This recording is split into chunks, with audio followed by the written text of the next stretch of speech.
Transformer 6 bumblebee movie start होती है और हमें साइबरट्रॉन प्लैनेट दिखाया जाता है जहां पर ऑटोबॉट और डिसेप्टिकॉन्स के बीच में बहुत खतरनाक जंग हो रही है। क्योंकि ये हाई टेक्नोलॉजी रोबोट्स हैं इसलिए इनके बीच में गोलीबारी बहुत हो रही थी। इनमें डिसेप्टिकॉन्स बुरे रोबोट थे जो कि इस प्लैनेट पर कब्जा करके इसे तबाह करना चाहते हैं, लेकिन ऑटोबॉट्स जो कि अच्छे रोबोट्स थे इन्हें ऐसा करने से रोक रहे थे, उनका मुकाबला करके अपने प्लैनेट को बचा रहे थे। पर क्योंकि डिसेप्टिकॉन इन सभी ऑटोबॉट को खत्म और साइबरट्रॉन को तबाह करने के इरादे से आए थे तो उन्होंने बहुत खतरनाक हमला कर दिया। पर ऑटोबॉट्स अपनी हाई टेक्नोलॉजी गन और मशीन से उनका बराबर मुकाबला कर रहे थे। डिसेप्टिकॉन्स की तादाद ज्यादा होने के कारण वे ऑटोबॉट्स पर भारी पड़ रहे थे, इसलिए ऑटोबॉट्स का लीडर अपने सभी साथियों को वहां से जाने को कहता है। लेकिन तभी वहां पर एंट्री होती मूवी के मेन कैरेक्टर रोबोट की, जिसका नाम B-127 होता है। आते ही वो डिसेप्टिकॉन्स के लीडर से लड़कर उसे अच्छी टक्कर देता है। फिर अपने लीडर से कहता है कि हमारा प्लेनेट है, हम इसे छोड़कर क्यों जाएं, बल्कि हमें इनसे लड़कर इन्हें टक्कर देनी चाहिए। इस पर ऑटोबॉट्स का लीडर इसकी तारीफ करके कहता है तुम बिल्कुल सही कह रही हो, हम इनका मुकाबला करेंगे, लेकिन पहले हमें किसी सेफ जगह की जरूरत होगी। मैंने एक अर्थ नाम के प्लेनेट के बारे में सुना जिसके बारे में अभी तक डिसेप्टिकॉन्स को पता नहीं चला, इसलिए मैं चाहता हूँ कि तुम पहले जाकर हमारे लिए एक बेस बनाओ ताकि हम भी बाद में वहाँ आ सके। फिर सब नॉर्मल होने के बाद हम ऑटोबॉट्स जब दोबारा इकट्ठा होंगे हम भी आ जाएंगे। लीडर की बात मानकर B-127 तो वहाँ से अर्थ की तरफ निकल जाता है और स्पेसशिप से जाते हुए बाहर डिसेप्टिकॉन्स को देख रहा था जो लगातार हमला करे जा रहे थे। डिसेप्टिकॉन्स के पास एक ऐसी खूबी थी कि वो एक खतरनाक प्लेन भी बन सकते थे, इसलिए प्लेन बनने के बाद वो उस पूरे प्लेनेट पर आग फेंक रहे थे, जिनको रोकने के लिए ऑटोबॉट्स का लीडर तुरंत वहां से कूद पड़ा। अब सीन शिफ्ट होकर आता है प्लेनेट अर्थ पर, जहां पर कुछ आर्मी सोल्जर्स अपनी ट्रेनिंग कर रहे थे, जिनका लीडर एक एजेंट था। उनमें से एक की नजर आसमान पर गई क्योंकि उसे स्पेसशिप की आवाज आ रही थी। उसने जब आसमान की तरफ देखा तो उसे आग जैसी कुछ चीज दिखी जो तेजी से अर्थ की तरफ आ रही थी। वो फौरन ही अपने लीडर को भी दिखाता है। वो इस बात से अनजान थे कि वो स्पेसशिप इनके बहुत नजदीक आ चुकी है। उसे देखकर वो जैसे ही वहाँ से भागने लगे वो स्पेसशिप इनके पास आकर क्रैश हुआ, जिससे वहाँ धमाका हुआ और आग लग गई। इसकी वजह से काफी सारे सोल्जर्स जख्मी हो जाते हैं। उनका लीडर तुरंत अपने कैंप में कॉल करके मदद बुलवाता है, लेकिन वो जैसे ही पीछे मुड़कर देखता है स्पेसशिप में से B-127 बाहर निकलता है। क्योंकि वो रोबोट था इसलिए उसे कुछ भी नहीं हुआ था। उसे देखकर एजेंट चौंक गया था क्योंकि वो अपने सामने दूसरी दुनिया से आए रोबोट को देख पा रहा था, जिसकी आंखों में नीले रंग की रोशनी थी। वो बहुत ध्यान से एजेंट को देख रहा था कि तभी उसे कुछ आवाजें सुनाई दी। जब उसने आसपास देखा तो वहाँ बाकी सोल्जर्स भी आ चुके थे, जिस वजह से वो वहाँ से भाग जाता है क्योंकि उसने सबको स्कैन करके अपने लिए खतरा समझा। वो बहुत स्पीड से भाग रहा था, जिसके पीछे आर्मी की गाड़ियाँ भी आ रही थी। वो जैसे ही इनके नजदीक आए रोबोट ने अपना रुख बदल लिया और एक कार में चेंज हो गया, जिसे देखकर एजेंट काफी हैरान हो गया। उसे गुस्सा भी आ रहा था, ये सोचकर कि न जानिए क्या चीज है और कितना बड़ा खतरा है, तो वो उस पर हमला करने को कहता है। सोल्जर्स ने जैसे ही उस पर तीर से वार किया, तीर सीधा आकर रोबोट गाड़ी बीच में लग गया, जिससे वो पलटकर दूर जाकर गिर जाता है। ऐसा होते ही वो वापस अपने रोबोट वाले रूप में आकर वहां से भागने लगता है। फिर उसके पीछे वो सारे सोल्जर्स भी पड़े हुए थे, लगातार उस पर गोलियां चला रहे थे, लेकिन वो गोलियां उसका कुछ भी बिगाड़ नहीं पाती। फिर वो उस पर धमाकों से हमला करने लगे। फिर रोबोट ने अपना ब्लेड जैसा हाथ निकालकर पेड़ काट दिए। पेड़ जैसे ही नीचे गिरे उनका रास्ता रुक गया, जिस वजह से एजेंट को बहुत गुस्सा आया। पर रोबोट अभी भी लगातार भागता जा रहा था। एक जगह पर आकर उसने अपने शरीर से तीर हटाया। फिर जैसे ही अब उसने चारों तरफ देखा तो उसे आर्मी वाले घेर चुके थे। फिर उसे एक माइन नजर आती है। जैसे ही वो अपनी जान बचाने के लिए भागता है, आर्मी की एक कार उसे टक्कर मार देती है, जिससे उसे इतनी चोट लगी कि वो वहीं ढेर हो गया। तुरंत सभी सोल्जर्स आकर उसे चारों तरफ से घेर लेते हैं। रोबोट माफी मांगता है और कहता है कि मेरी गलती है, मैंने जंगल में अपने स्पेसशिप उतारे जहां आप लोग थे। उसे बोलता हुआ देखकर एजेंट ने अपनी सभी साथियों को हमला करने से रोक दिया। पर तभी उन्हें आसमान से एक फाइटर प्लेन की आवाज आई। एजेंट बोला इन्हें तो मैंने बुलाया भी नहीं था। रोबोट कहता है कि ये एयरफोर्स नहीं है बल्कि मेरा दुश्मन है, जिसके साथ ही वो फाइटर प्लेन नीचे आकर वहाँ बम फेंकना शुरू कर देता है। वहाँ लगातार काफी धमाके हुए, जिससे हर तरफ आग लग गई, जिससे सोल्जर्स दूर दूर जाकर गिरे, जिससे उनकी हालत खराब हो गई और एजेंट भी जख्मी हो जाता है। फिर हमें पता चलता है कि ये फाइटर प्लेन एक डिसेप्टिकॉन है जो यहाँ B-127 को मारने और उसके बाकी साथियों की लोकेशन पता करने के लिए आया था। रोबोट वाले रूप में आते ही B-127 पर जोरदार हमला करता है। B-127 भी उठकर उसके साथ लड़ने लगता है और यहाँ इन दोनों रोबोट्स के बीच काफी जबरदस्त लड़ाई छिड़ जाती है। डिसेप्टिकॉन उसे गन से शूट करने ही वाला था, तभी B-127 ने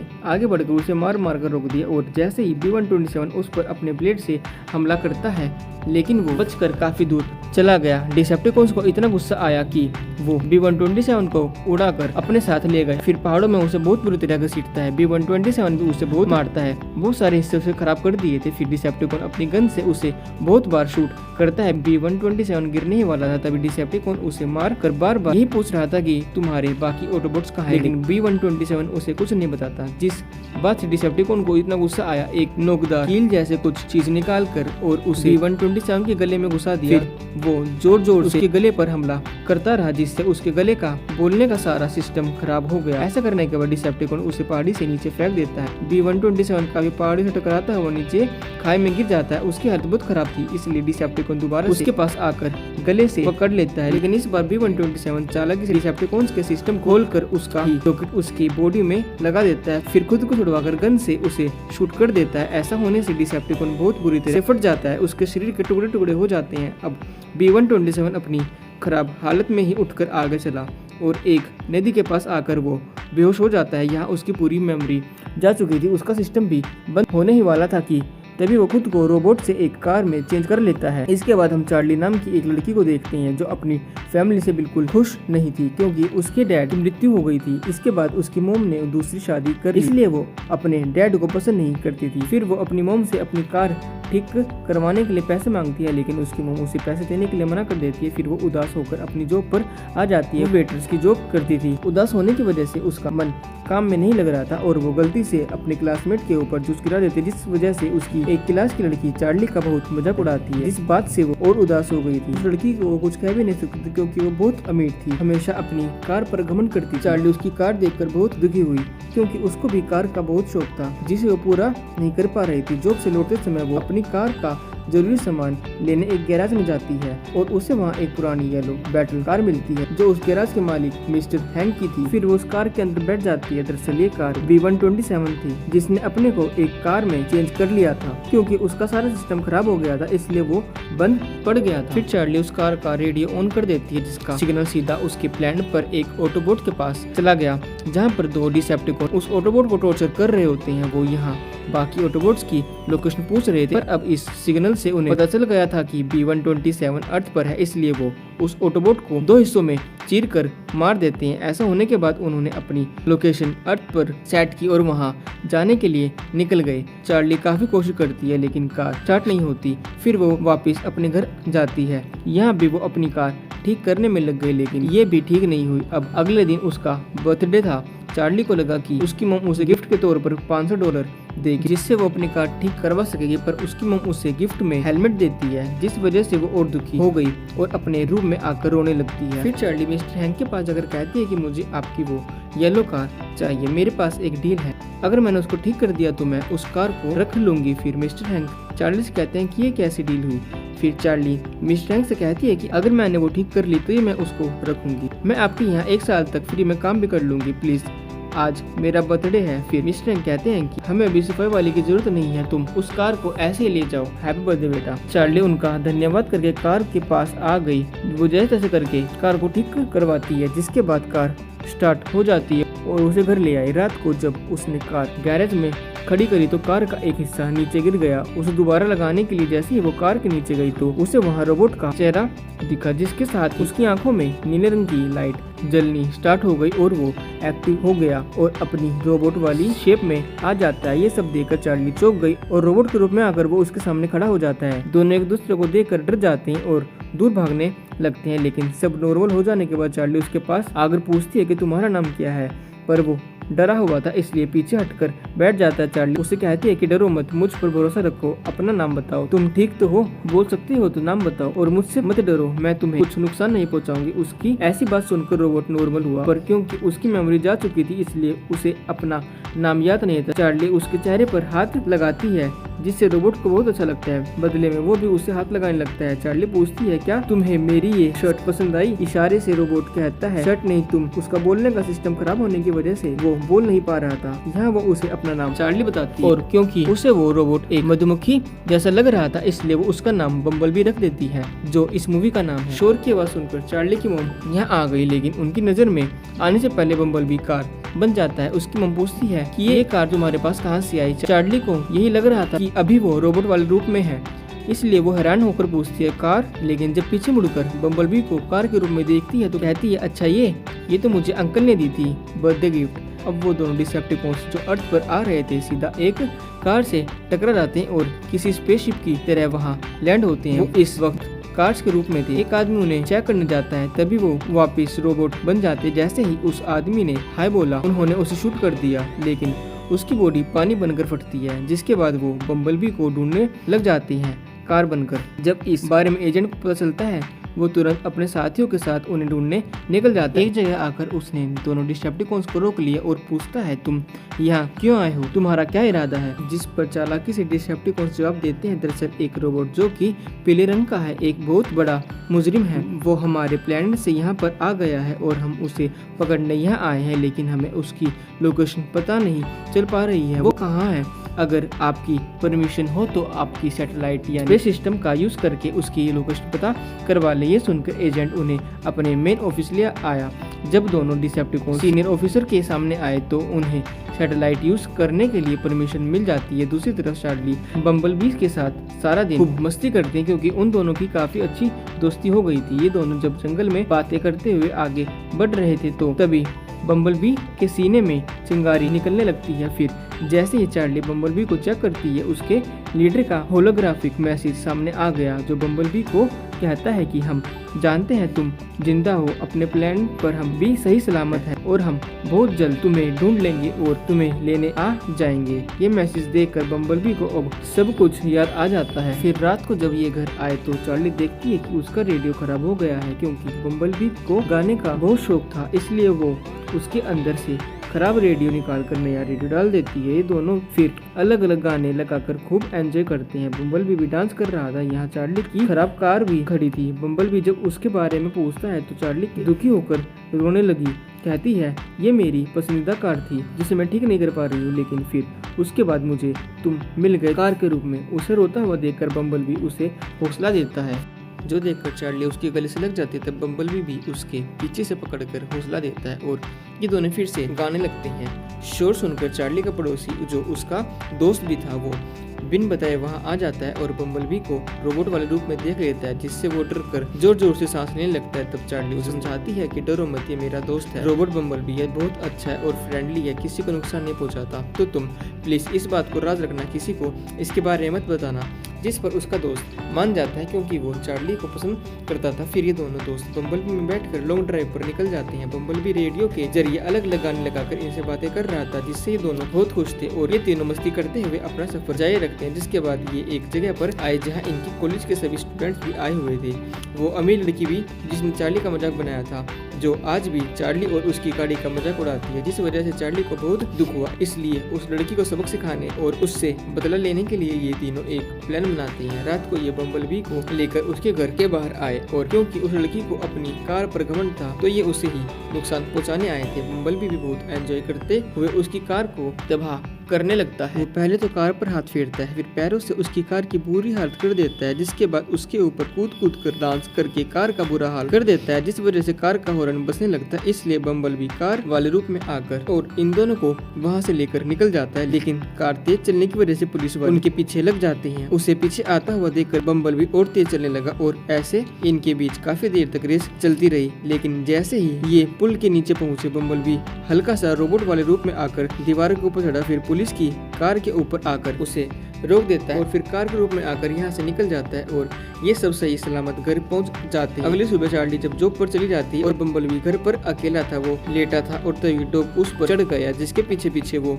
गैरेज से निकलकर घर में घुस जाता है और पूरे घर का सामान तोड़ फोड़ देता है। ऐसा वो जानबूझकर नहीं कर रहा था, बल्कि वो जिस किसी चीज को भी हाथ लगा रहा था या टकरा रहा था वो खुद ही टूटती जा रही थी। फिर इसी बीच बम्बलबी स्विच में अपनी उंगली घुसा देता है, जिससे उसे जोरदार करंट लगता है। उसकी पूरी बॉडी में करंट फैल जाता है जो उसे हिलाकर रख देता है। उसकी पूरी बॉडी से बिजली होती हुई घर की तारों में जा लगी, फिर होती होती पूरे टाउन में फैल गई, जिससे हर तरफ शॉर्ट सर्किट हो जाता है। वहाँ चिंगारियां निकलने लगी, जिस वजह से दोनों डिसेप्टिकॉन्स को उसकी लोकेशन का पता चल जाता है और जब वो आर्मी के साथ उसे पकड़ने निकल जाते हैं। चार्ली के दोस्त को घर से बहुत आवाजें आ रही थी, इसलिए वो तुरंत चार्ली को कॉल करके घर बुला लेता है। जब वो घर आई तो पूरे घर का बुरा हाल देख दंग रह गई। बम्बलबी पर भी गुस्सा होने लगी कि मैंने तुम्हें कहा था कि कार के रूप में ही रहना, ये तुमने क्या कर दिया। अब जल्दी से छुप जाओ, इससे पहले कोई तुम्हें देख ले। वो जैसे छुपने गया चार्ली की मुंह आ जाती है, जो पूरे घर की ऐसी बुरी हालत देखकर हैरान रह गई। पूछने लगी कि ये क्या हो गया। चार्ली कहती है कि मेरी गलती है, मैं सब बताऊंगी, प्लीज शांत हो जाइए। लेकिन उसकी मम जो बहुत गुस्सा थी उसे बहुत सारी बातें सुना देती है, इसलिए वो भी गुस्सा होकर यहाँ से अपने दोस्त और बम्बलबी को लेकर यहाँ से चली जाती है। लेकिन तभी सामने से आर्मी मारे आकर उसका रास्ता रोक लेती हैं चार्ली और उसका दोस्त। जैसे ही कार से निकले उन्हें आर्मी वाले पकड़ लेते हैं, जो देखकर बम्बलबी को गुस्सा आ गया। वो ऑफिसर को धक्का देकर चार्ली को अपने बाजू से पकड़ लेता है, फिर गोद में उठाकर वहां से भाग जाता है। जंगल के रास्ते घिसटता हुआ वो भाग रहा था, फिर जैसे ही सड़क पर आया कार के रूप में आकर भागने लगा, तभी दोनों डिसेप्टिकॉन्स आकर उस पर हमला कर देते हैं, जिन्हें देखकर वो दोबारा अपने रोबोट वाले रूप में आ गया। वो धमाका करके उसे मारने वाले थे, तभी वो चार्ली को कवर करके बचा लेता है, लेकिन धमाके की वजह से दोनों दूर दूर जाकर गिरे, जिसके बाद दोनों डिसेप्टिकॉन उसे मारने लगे। हाथों पैरों से मार मार कर उसे दूर फेंकते जा रहे थे। चार्ली उन्हें ऐसा करने से रोक रही थी, लेकिन तभी आर्मी वाले आकर पीछे से बम्बलबी को करंट के झटके लगाते हैं, जिससे वो वहीं गिर कर बेहोश हो जाता है। चार्ली ने उसे हाथ लगाया तो करंट खाकर वो भी नीचे गिर गई। इसके बाद एजेंट चार्ली के घर जाकर उसकी मोम को बताता है कि तुम्हारी बेटी के साथ इतने दिन से वो रोबोट रह रहा था, वो खतरनाक है, आपकी बेटी को उससे खतरा है, इसलिए चार्ली को घर में ही रखिए। चार्ली उन्हें बहुत समझाती है कि वो खतरनाक नहीं है बल्कि बहुत अच्छा रोबोट है, पर कोई उसकी एक नहीं सुनता। उसकी मोम उस पर गुस्सा करके उसे रूम में भेज देती है। उधर बम्बलबी को आर्मी के मेन ऑफिस में लाकर बांध दिया जाता है, जहाँ दोनों डिसेप्टिकॉन्स उसे मार मार कर एक ही सवाल पूछ रहे थे कि तुम्हारा लीडर और बाकी ऑटोबॉट्स कहाँ है। पर इतना सहने के बाद भी बम्बलबी उन्हें कुछ नहीं बताता। अब जैसे ही ये उसके सीने पर वार करते हैं, तभी लीडर का दोबारा से होलोग्राफिक मैसेज सामने आता है, जो कह रहा था कि हम बहुत जल्द अर्थ पर आने वाले हैं। जो सुनकर दोनों डिसेप्टिकॉन्स फैसला करते हैं कि उनसे पहले हम अपने आर्मी को यहाँ बुलाकर तैयार रखेंगे, और जब ऑटोबॉट्स यहाँ आएंगे तो उनसे लड़कर हम सबको खत्म कर देंगे, जिसके बाद इस प्लेनेट अर्थ को भी तबाह नष्ट कर देंगे। अब उनकी ये बातें वहाँ खड़ा साइंटिस्ट भी सुन रहा था, जो काफी हैरान हो जाता है। तुरंत एजेंट को कॉल करके डिसेप्टिकॉन्स की सच्चाई बताता है कि उनका क्या इरादा है। साइंटिस्ट को डिसेप्टिकॉन्स देख चुके थे, इसलिए उसे अपनी गन से शूट करके उसे मार देते हैं। तभी यहाँ चार्ली और उसका दोस्त बम्बलबी को बचाने आ जाते हैं। वो रोते हुए उसके गले से लग जाती है, लेकिन तभी यहाँ आर्मी आ गई, जो आते ही बम्बलबी पर हमला कर देती है। आर्मी ने वहाँ विस्फोट भी किया, जिससे वो चार्ली और उसका दोस्त काफी घायल हो गए। आगे आकर वो दोबारा बम्बलबी पर हमला करने लगते हैं, बम फेंक कर उस पर हमला करते हैं। रस्सियां डालकर उसे कैद करने की कोशिश कर रहे थे। चार्ली को पकड़कर एजेंट नीचे गिरा देता है, जो देखकर बम्बलबी को बहुत गुस्सा आता है। अपना हाथ जोर से जमीन पर मारता है, जिसके बाद खुद उन पर हमला करने लगा, जिससे सबसे पहले एजेंट को उठाकर दूर फेंकता है, फिर रस्सियों को काट कर अपनी हाथ वाली गन से शूट करके सबको मारता जा रहा था। लेकिन जब चार्ली ने उसे रोका तो वो रुक गया और उसके सामने आकर बैठ जाता है। अब चार्ली का दोस्त आर्मी का ध्यान भटकाने के लिए यहीं रुक गया और चार्ली बम्बलबी को लेकर यहाँ से चली जाती है, जिन्हें देखकर आर्मी भी उनका पीछा करने लगी। तभी चार्ली की फैमिली भी आ जाती है, वो उसे रोकती है, पर चार्ली उन्हें इग्नोर करके आगे बढ़ती रही और आखिरकार अभी ये उन दोनों डिसेप्टिकॉन्स के पास पहुंच जाते हैं। ये देखते हैं कि डिसेप्टिकॉन्स एक बड़े से टावर पर अपनी डिवाइस लगाकर अपने साथियों को यहाँ बुलाने की तैयारी कर रहे हैं। अब बम्बलबी चार्ली की सेफ्टी के लिए उसे सुरक्षित जगह पर छुपा देता है और फिर अपने हाथ वाली गन से उस टावर पर शूट करता हुआ आगे बढ़ रहा था, जो देखकर एक डिसेप्टिकॉन्स उससे लड़ने के लिए नीचे आया और यहाँ इन दोनों के बीच लड़ाई छिड़ गई। ये लड़ाई काफी खतरनाक थी, दोनों एक दूसरे को बहुत बुरी तरह से मार रहे थे। हालांकि बम्बलबी डिसेप्टिकॉन्स की तरह ताकतवर नहीं था, पर फिर भी उसे हराने के लिए बहुत मारता है, तो वो भी बम्बलबी को उठा कर मार रहा था। उनके आगे आगे चार्ली भाग रही थी, क्योंकि वो बॉक्स से बाहर आ गई थी। बम्बलबी पलट कर पहले उसके मुंह पर फिर उसकी टांग पर जोर से टांग मारकर उसे दूर करता है, फिर उसे बहुत बुरा मारता है। बम्बलबी कार के रूप में आकर फिर से रोबोट बनकर जोर से आकर उसे टकराता है, जिससे डिसेप्टिकॉन कमजोर पड़ गया था। उस समय चार्ली टावर पर चढ़ने की कोशिश करने लगी ताकि डिवाइस को हटाकर फेंक सके और डिसेप्टिकॉन की आर्मी को यहाँ की लोकेशन के बारे में पता न चल सके। तभी एजेंट हेलीकॉप्टर से आकर टावर वाले डिसेप्टिकॉन पर हमला कर देता है और बम्बलबी अभी तक दूसरे के साथ लड़ाई करने में लगा हुआ था। वो जोर जोर से उसे मारता जा रहा था, अपने शरीर से लपेट कर उसे मारता है। फिर इसी चीज को देखते हुए वो अपना दिमाग लगाता है। एक मोटा सा जंजीर लेकर उस डिसेप्टिकॉन के शरीर पर लपेट देता है। फिर उस जंजीर को इतनी जोर से खींचता है कि डिसेप्टिकॉन के शरीर के सारे हिस्से अलग अलग होकर टूटने लगते हैं और उसके शरीर से पूरे अलग अलग हो जाते हैं और एक जोरदार धमाका होता है और जिसके साथ डिसेप्टिकॉन का खात्मा। अब टावर वाले डिसेप्टिकॉन एजेंट के हेलीकॉप्टर पर करके उसे खराब कर देता है। हेलीकॉप्टर में आग लग गई और वो नीचे गिरने लगता है। तभी बम्बलबी वहाँ आकर उसे नीचे गिरने से बचा लेता है, जिससे एजेंट की भी जान बच जाती है। चार्ली डिवाइस के पास पहुंच गई थी, उसे निकालने की कोशिश कर रही थी, तभी डिसेप्टिकॉन उस पर शूट करने लगता है। ये देखकर चार्ली को बचाने के लिए बम्बलबी डिसेप्टिकॉन को अपनी हैंडगन से शूट करके नीचे लेकर आता है। फिर उसे लड़ते लड़ते उसके चेहरे पर वार करके उसे बहुत कमजोर कर देता है और चार्ली ने भी आखिरकार वो डिवाइस निकाल कर फेंक दी थी, जिससे अर्थ पर आने वाला खतरा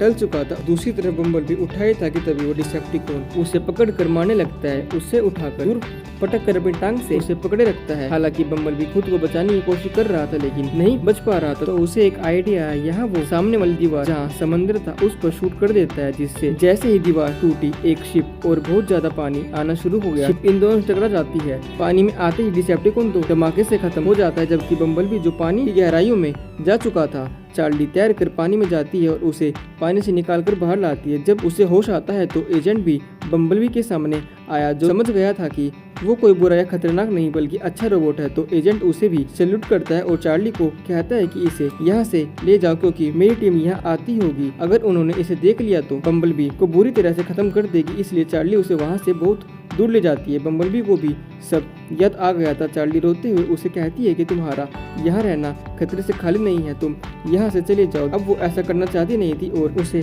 गले लगा लेती है, जिसके बाद बम्बलबी एक बहुत ही महंगी कार बनकर चार्ली को बाय कर यहाँ से चला जाता है। चार्ली भी वापिस घर आकर अपनी मॉम से मिलती है और अब वो भी अपने दोस्त को पसंद करने लगी थी। अब हम देखते हैं कि बम्बलबी जंगल में अपने लीडर से मिलता है जो उसे लेने आया था। यहाँ बाकी ऑटोबॉट्स को भी आसमान से अर्थ पर आता हुआ देखते हैं जो सब बम्बलबी को लेने आए थे। अब चार्ली ने भी आखिरकार अपनी कार ठीक कर ली थी, जिसमें बैठकर वो सैर के लिए निकल जाती है और इसके साथ ही ये मूवी यहीं एंड हो जाती है।